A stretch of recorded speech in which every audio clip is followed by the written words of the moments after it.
land that never stops from giving its children hidden treasures. We foster innovation and create bonds between people, between nations. Nurturing the land under a ceiling of durable love. Fulfilling every generation's needs and thrive to cherish them. We help building skills and are proudly part of building our nation. From the mysteries of the desert to the wide open seas, with never-ending stories to be told, creating bonds of life and preserving it. Capco, in just about everything. On counting the cost, food, why does it cost so much and how many more millions are being priced out of the basics? We'll hear directly from the World Bank for its take on an ongoing crisis. Plus big business, as Nokia and Microsoft join forces, we assess the tech market. Counting the cost at this time on Al Jazeera.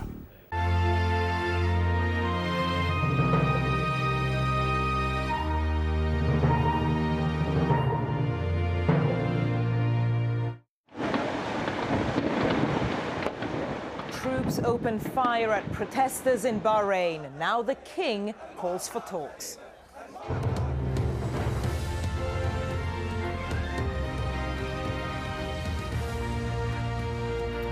Soldiers fired bullets and tear gas into the crowds as thousands gathered for a fifth day of protests in Manama. The mood is one of anger at the city's main hospital. Hello, I'm Barbara Serra. You're watching the Al Jazeera News Hour live from London. We'll have the very latest on the unrest that's sweeping the Middle East, including anti-government protesters fan the flames of dissent in Libya as the death toll there continues to rise.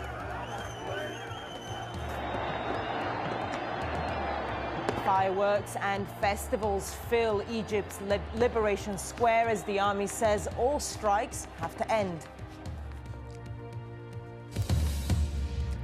Hello, I'm Daljit Dhaliwal in Washington with the top stories from the Americas. Israeli settlements under scrutiny. More than 100 nations press the United Nations condemnation, and these are live pictures from the voting at the United Nations Security Council in New York.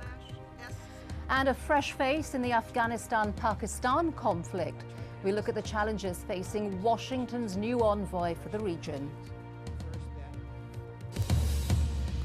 And also coming up, the count begins in Uganda as President Museveni expects to add to his 25-year grip on power.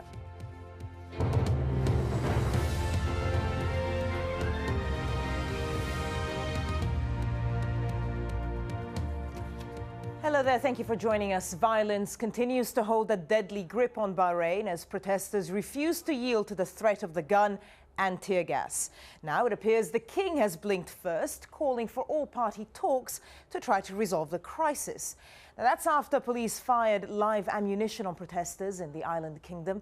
It happened as thousands turned out to remember the 4 people killed in Thursday's pro-democracy rallies.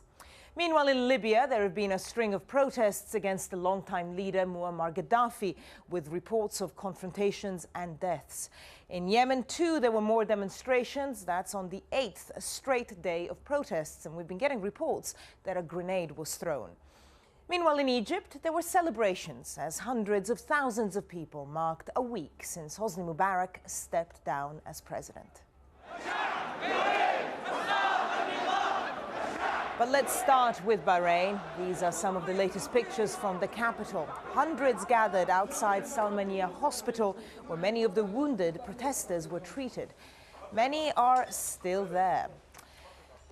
Well, one doctor at the hospital in Manama told Al Jazeera that the scene is like a war zone with an uncountable number of casualties. We are calling for help for all the countries in the world. We call for help here in Bahrain. We cannot tolerate this. We cannot bear this. The hospital is full of casualties. All the medical staff are running all over the place. There are victims thrown in the roads. Nobody can free them. Nobody can bring them to the hospital.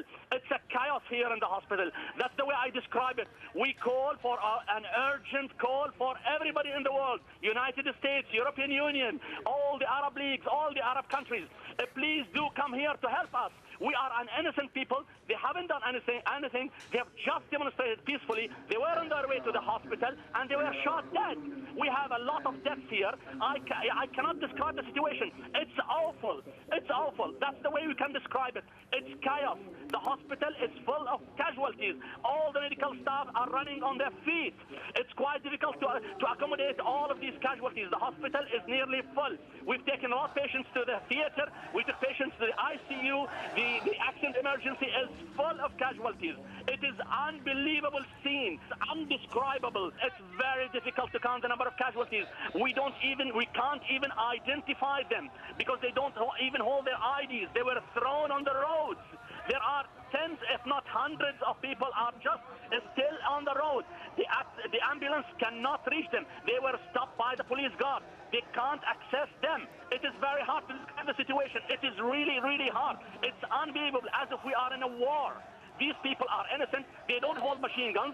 They don't hold swords, as the government has said. These are just innocent demonstrators. It's unbelievable. It's really unbelievable. We call for urgent help. The ministers, the foreign ministers who were there in Bahrain yesterday should call for help for people, not to support the government who is killing their people. It's very hard to describe the situation. I mean, it's awful. Very distressing interview there with one of the doctors at the main hospital in Bahrain. Well, meanwhile, the country's crown prince has appeared on state TV calling for calm in the Gulf state. He's been asked to begin a national dialogue with all parties to resolve the crisis. I say calm down to the person who throws stones and to the person who shoots bullets. This doesn't serve anybody. Do you want to withdraw the security forces from the street? We are talking, the security forces, we are talking about controlling the situation. We cannot really do impulsive decision at this moment.